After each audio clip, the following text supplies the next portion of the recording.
새벽마다 호세아서 말씀을 살펴보고 있는데요. 호세아서는 크게 두 부분으로 나눌 수 있습니다. 먼저는 1장에서 3장까지가 전반부에 나오는 부분인데, 이 전반부에서는 선지자 호세아와 음란한 여인 고멜의 결혼 생활이 나옵니다. 이 모습은 이스라엘에 대한 하나님의 무조건적인 사랑, 하나님의 언약적인 사랑, 변함없는 사랑을 묘사합니다. 하나님께서 이스라엘을 그렇게 변함없이 사랑하고 무조건적으로 사랑하시는데, 이스라엘은 그 하나님을 배반하고 온갖 죄악을 범합니다. 하나님을 실망시키지요. 하지만 호세아서 3장에서는 결국은 호세아가 고멜을 용서하고 받아들이는 것으로 끝이 납니다. 그러니까 하나님께서 이스라엘을 용서하시고 그들을 회복시키실 것을 상징적으로 보여주는 것입니다. 그렇게 해서 전반부가 끝이 나고, 그리고 뒤쪽부터는, 그러니까 4장부터 14장까지의 후반부에서는 호세아 선지자가 이스라엘의 여러 가지 죄악들을 구체적이고 직접적으로 책망을 하는 모습이 나옵니다. 그렇게 이스라엘의 죄악들을 하나하나 드러내며 책망하면서 왜 하나님께서 그들을 심판하셔야 했는지를 알려줍니다. 그리고 그러한 심판 후에는 하나님께서 주시는 회복이 있을 거라고 또한 선포를 합니다. 오늘 우리가 읽은 이 호세아서 4장 1절부터 19절까지의 말씀이 호세아서의 후반부가 시작되는 말씀입니다. 그러니까 3장까지 해서 고멜과 호세아의 이야기는 이제 마무리가 되었고요. 이스라엘의 죄악을 책망하는 이 4장부터 그 후반부의 내용이 이제 오늘 본문으로 시작이 된다는 겁니다. 그러니까 호세아 선지자가 이스라엘의 여러 가지 죄악을 구체적이고 아주 직접적으로 책망을 하고 있는데요. 그 중에서도 오늘 본문의 시작에 해당하는 1절부터 3절까지의 말씀은 이 4장부터 14장까지 이어지는 긴 심판 선언의 서론에 해당하는 부분입니다. 그러니까 요 안에 그 핵심, 호세아가 하고 싶은 이야기가 다 3절 말씀에 들어가 있는 거지요. 1절은 이렇게 시작합니다. 우리 1절 같이 읽습니다. 시작. 이스라엘 자손들아, 여호와의 말씀을 들으라. 여호와께서 이 땅 주민과 논쟁하시나니 이 땅에는 진실도 없고 인애도 없고 하나님을 아는 지식도 없고. 아멘. 여호와 하나님께서 이 땅의 주민들과 논쟁하신다고 합니다. 논쟁하십니다. 이렇게 논쟁을 하신다는 것은 그들의 잘못을 공식적으로 다루신다는 뜻입니다. 사실 이 논쟁이라는 말은 일종의 법적인 용어입니다. 그러니까 법정에서 검사가 피의자를 고발하고 변호사가 피의자를 변호하는 것처럼 너의 잘못을 공식적으로 하나하나 드러내놓고 따져보겠다는 겁니다.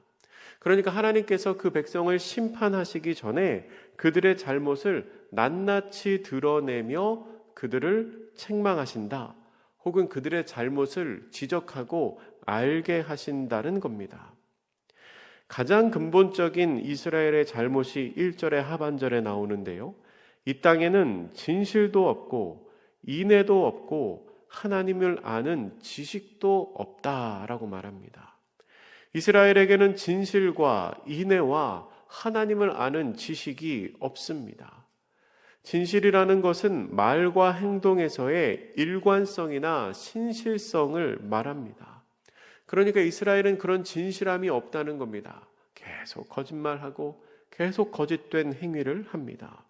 또한 인애가 없습니다. 하나님과 이웃 사이에 마땅히 있어야 할 사랑이 없습니다. 하나님을 향한 사랑도 없고 이웃을 향한 사랑도 없습니다. 또한 하나님을 아는 지식이 없습니다. 이것은 단순히 하나님에 대한 이론적인 지식이 없다는 것을 말하는 게 아닙니다. 하나님이라는 존재는 알고 있지요. 그리고 하나님이 알려주신 율법도 알고 있습니다. 그러나 하나님께서 하신 말씀과 율법의 진정한 의도를 알지는 못한다는 겁니다.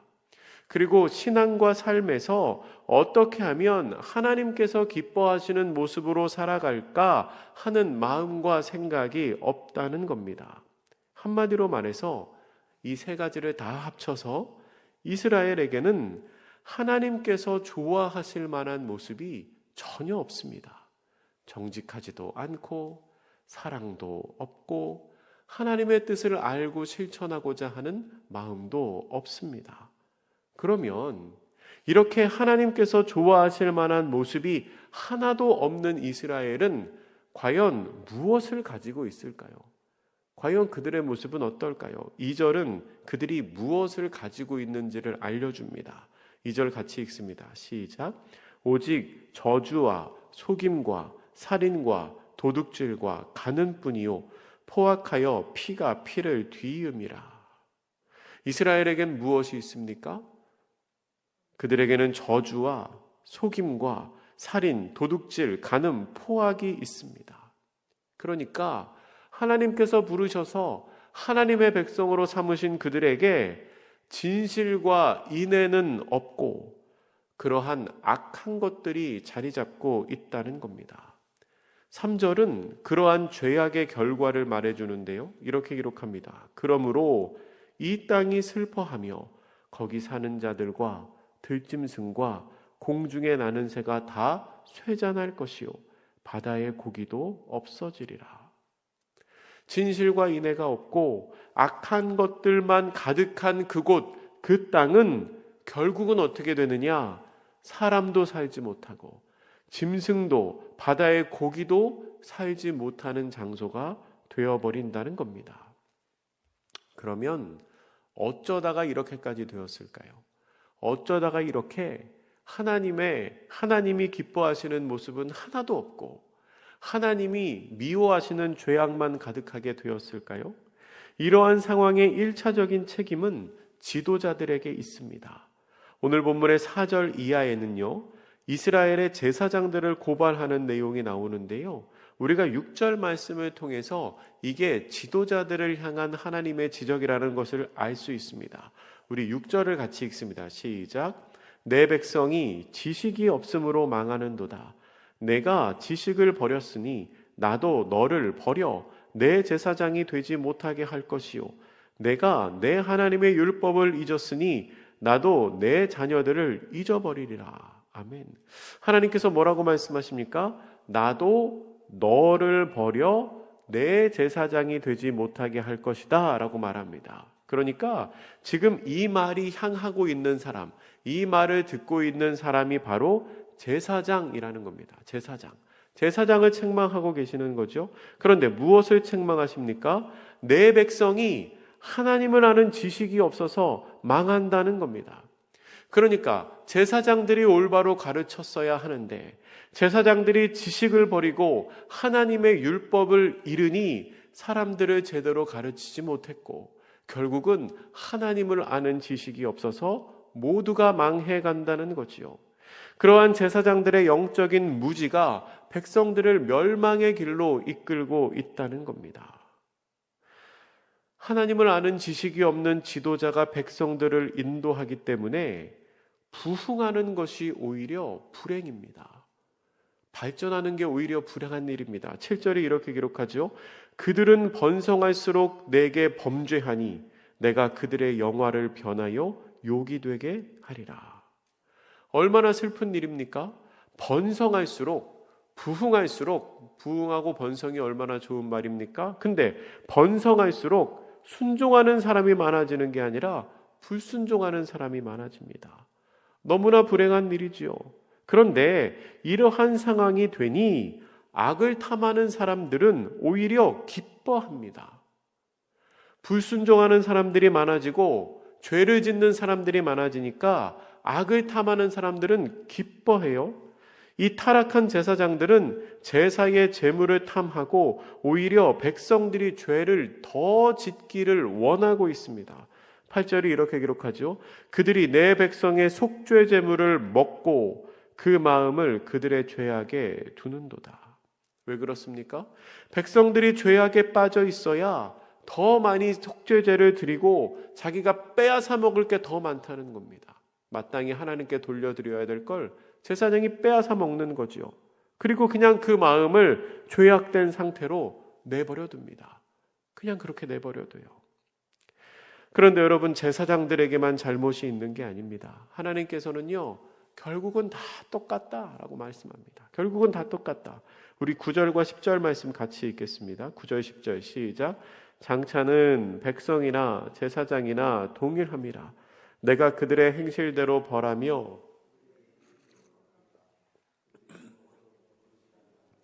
음행하여도 수요가 늘지 못하니 이는 여호와를 버리고 따르지 아니하였음이니라. 아멘.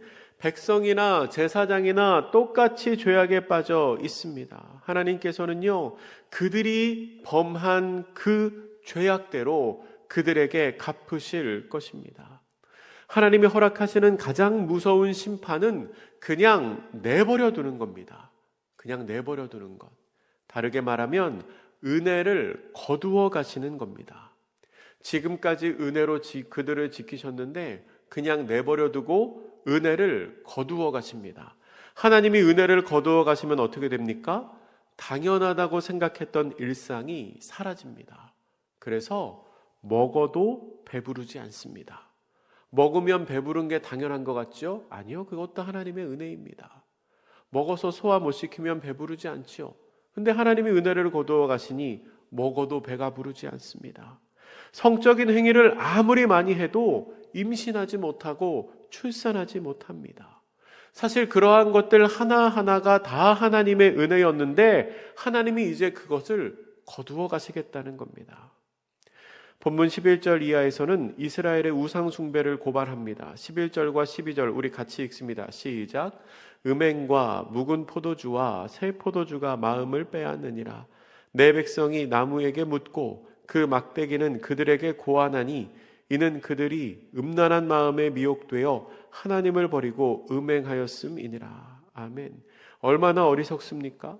백성이 나무에게 물어봅니다. 그리고 막대기가 그들에게 대답을 해줍니다. 아무 의미 없는 행위인 것입니다. 그런데 그 의미 없는 우상숭배를 하나님이 뭐라고 묘사하시냐면 음행이라고 말씀하십니다. 음행. 여러분, 우상숭배와 음행은 두 마음을 품는다는 점에서 동일합니다. 두 마음을 품는 거지요. 하나님께서 가장 싫어하시는 것이 바로 두 마음을 품는 것입니다. 그리고 그러한 우상숭배는 실제적인 음행으로 이어지기도 합니다. 본문의 13절은 이렇게 기록합니다. 그들이 산 꼭대기에서 제사를 드리며 작은 산 위에서 분향하되 참나무와 버드나무와 상수리나무 아래에서 하니 이는 그 나무 그늘이 좋음이라. 이러므로 너희 딸들은 음행하며 너희 며느리들은 간음을 행하는도다. 아멘. 이 우상숭배하는 제의 안에 음행이 포함되어 있습니다. 하나님만을 섬겨야 할 하나님의 백성들이 하나님을 배반하고 우상숭배를 한 결과 윤리적으로 완전히 타락합니다. 마치 본능에 이끌려 살아가는 동물들처럼 분별 없이 그렇게 살아간다는 것입니다. 그런데 14절 말씀을 보면요, 하나님은 그렇게 음행한 여인들을 벌하지 않는다라고 말씀하십니다. 왜 하나님이 벌하지 않으실까요? 이게 그 여인들만의 문제가 아니기 때문에 그렇습니다. 남자들도 똑같습니다. 이미 죄악이 일상화가 되어서 모든 사람이 책벌의 대상이 되기 때문에 도대체 누구에게 손을 대어야 할지를 모르겠다는 겁니다. 한두 사람만 우상숭배하고 있으면 그들만 벌하면 될 텐데 모든 이스라엘이 다 범죄하고 있고 죄악이 그 땅에 가득 차 있다 보니까 도대체 누구에게 손을 대야 할지 모르겠다는 말씀이죠. 그런 상황임에도 이스라엘 민족은 자신들의 우상숭배를 꺾지 않을 것입니다. 16절 말씀 같이 읽겠습니다. 16절 시작. 이스라엘은 완강한 암소처럼 완강하나니 이제 여호와께서 어린 양을 넓은 들에서 먹임같이 그들을 먹이시겠느냐. 이스라엘의 마음은 완강합니다. 꺾일 줄을 모릅니다. 그래서 하나님께서도 그들을 먹이시는 것을 포기합니다. 그런데 하나님은 이스라엘의 죄악을 고발하시지만 아직 유다에게는 희망을 두고 계십니다. 이 호세아 선지자는 북이스라엘에서 활동을 했던 선지자입니다. 북이스라엘에서 활동을 하며 북이스라엘은 이렇게 죄악이 가득 찼다라고 말하지만 남유다, 유대인들이 그 유다 지파가 중심이 되어 구성된 남유다에게는 아직 희망이 있다는 거죠. 15절 말씀 읽어보겠습니다. 15절 시작. 이스라엘아 너는 음행하여도 유다는 죄를 범하지 못하게 할 것이라. 너희는 길갈로 가지 말며 베다웬으로 올라가지 말며 여호와의 사심을 두고 맹세하지 말지어다. 아멘. 유다는 죄를 범하지 못하게 할 거라고 하나님이 말씀하십니다. 두 지명이 나옵니다. 길갈과 베다웬이 나오는데요. 길갈은 이스라엘 백성이 요단강을 건넌 후에 가나안으로 들어오기 직전에 처음으로 진을 쳤던 것입니다. 그러니까 여호수아 시대에 가나안 정복 전쟁을 시작하며 요단을 건너서 처음으로 자리를 잡았던 곳이죠. 그 길갈에서 이스라엘 백성은 할례를 행했고요. 유월절을 지켰습니다. 그러니까 신앙적으로 매우 의미가 있는 곳 바로 길갈입니다. 그리고 그 뒤에 나오는 벳아웬이라는 지명은 사실 우리가 잘 아는 베델을 말하는 것입니다. 이 베델을 멸시하며 부르는 명칭이 베다웬입니다. 베델이라는 말, 그 이름의 뜻이 하나님의 집이거든요. 엘이 하나님이고 베트가 집입니다. 그러니까 벳엘 하면 하나님의 집인데 이 벳아웬은 우상의 집이라는 뜻입니다. 그러니까 하나님의 집이었던 그곳이 우상의 집이 됐다는 거지요. 여로보암 시대에 베델에 우상의 제단을 쌓고 거기에서 제사를 드리도록 했는데 그때부터 이곳이 그렇게 멸시당하는 지명이 되었다는 겁니다. 그런데 그렇게 길갈과 베다웬으로 올라가지 말라는 것은 하나님의 은혜를 잊고 우상 숭배하고 있는 이스라엘을 본받지 말라는 겁니다. 북이스라엘은 이렇게 우상 숭배하고 있는데 남유다는 그 길을 따라가지 말라는 거죠. 본문의 17절은 이렇게 기록합니다. 17절 같이 마지막으로 읽겠습니다. 시작. 에브라임이 우상과 연합하였으니 버려두라. 하나님은 우상을 숭배한 에브라임은 북이스라엘 나라의 핵심이 되는 지파, 에브라임 지파를 말하는 겁니다. 그러니까 그냥 북이스라엘을 말하는 거라고 봐도 무방합니다. 하나님께서는 그러한 북이스라엘을 그냥 내버려 둡니다. 제가 아까도 말씀드린 것처럼 내버려 두는 것은 하나님의 굉장히 큰 심판입니다. 하나님께서 은혜를 베풀어 주시지 않으면, 하나님이 은혜의 손길로 붙들어 주시지 않으면 이 연약하고 타락한 사람은 망가지고 깨어지고 결국은 망할 수밖에 없기 때문입니다. 말씀을 정리하겠습니다. 오늘 본문에서 하나님께서는 이스라엘 민족의 죄악을 적나라하게 고발하십니다.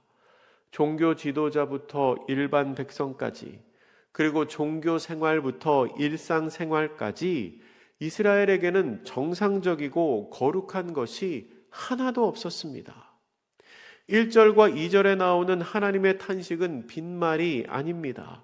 그들에게는 진실도 없고 인애도 없고 하나님을 아는 지식도 없고 그 안에는 오직 저주와 속임과 살인과 도둑짐과 간음과 포악만 있을 뿐입니다. 어떻게 이렇게 될 수 있을까? 어떻게 이렇게까지 악해질 수 있을까 싶지만 사실 여러분, 우리의 삶도 마찬가지입니다. 정확하게 말하면 하나님을 떠나 살아가는 삶의 모습은 다 그렇습니다. 하나님의 뜻을 기뻐하기보다 세상을 쫓아 살아가는 것을 더 기뻐하고, 진실하게 살아가기보다 거짓을 하더라도 그냥 내 마음의 순간의 즐거움을 쫓아 살아가는 게 하나님을 떠나 살아가는 사람의 삶입니다. 성경은 분명히 말합니다. 의인은 한 명도 없습니다. 심지어 사도 바울도 자기 자신을 가리켜 스스로 내가 죄인의 괴수라고 고백을 했습니다. 우리는 죄인일 뿐만 아니라 또한 내 안에는 나 스스로 회복할 수 있는 가능성이 없습니다. 내 노력과 내 열심으로 무언가를 할 때 순간적으로 부흥하고 순간적으로 번성하고 순간적으로 좋아지는 것 같아 보여도 사실 그것은 악한 모습이 점점 더 커지는 것일 뿐입니다. 여러분, 그래서 우리에게는 예수님이 필요합니다. 나에게 있는 죄를 씻고 나에게 있는 죄를 고칠 수 있는 능력은 내 안에서 나오는 게 아닙니다. 나의 열심으로 가능한 게 아닙니다. 이 깊은 죄악을 바꾸실 수 있는 분은 오직 예수님 뿐이십니다. 우리의 삶의 모습에 죄악이 가득하고 하나님이 기뻐하시지 않는 모습이 가득하지만 그런 죄인된 우리를 멀리하지 않으시고 오히려 죄인된 나를 위하여 자기의 목숨을 버리시고 우리를 영원한 생명으로 구원하신 예수님을 기억하며 우리가 더 이상 죄 가운데 살지 않겠습니다. 하나님이 기뻐하시는 모습으로 살겠습니다. 라고 결단하며 또한 하나님의 은혜에 감사하는 복된 성도님들 되시기를 주님의 이름으로 축복합니다. 기도하겠습니다. 사랑의 하나님, 이스라엘 민족의 죄악된 모습을 우리가 살핍니다. 어쩌면 이렇게 하나님께서 기뻐하시는 모습은 하나도 없고 하나님이 슬퍼하시고 안타까워하시는 모습만 가득 차 있는지 참 속상하고 슬픈 말씀을 우리가 보았습니다. 그러나 하나님, 생각해 보면 우리의 모습도 다르지 않습니다. 하나님을 떠나 살아가는 삶의 모습은 다 죄악 가운데 있음을 우리가 믿음으로 고백합니다. 그래서 하나님, 주님이 필요합니다. 예수님이 필요합니다. 내 마음속에는 선한 것이 없습니다. 주님, 나에게 오셔서 나의 죄를 씻으시고 하나님이 기뻐하시는 거룩한 삶의 모습을 살아가게 하여 주시옵소서. 감사드리며 예수님의 이름으로 기도드립니다. 아멘.